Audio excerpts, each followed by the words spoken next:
Sa gitna ng banta ng bagyong Dante, isa pang bagyo na buo sa loob ng Philippine Area of Responsibility. Sa Batangas may sumadsad na 3 barge at lumubog na bangkang pangisda. Habang sa pagguho ng lupa sa Quezon City, ilang sasakyan na pinsala.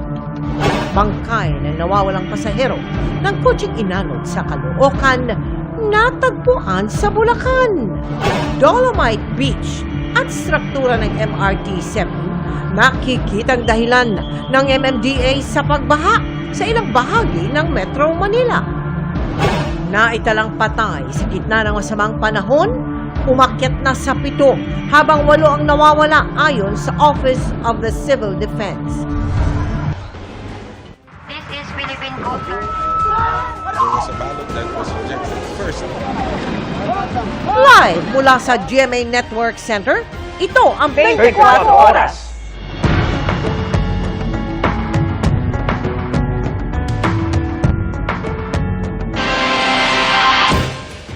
Dalawang bagyo na ang binabantayan sa Philippine Area of Responsibility. Ang bagyong Dante, lumakas pa at isa ng tropical storm. Habang ang isa pang LPA na binabantayan kahapon, ganap ng bagyo at pinangalanang Bagyong Emong.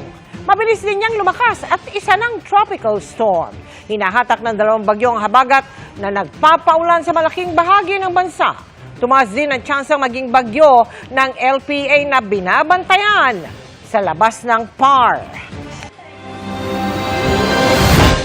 Mabagyong gabi po Luzon, Visayas at Mindanao.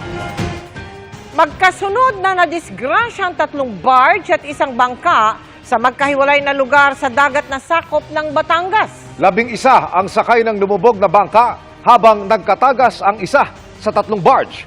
Ang latest sa mga sakay, alamin natin live kay June Veneracion na nasa Lian, Batangas. June.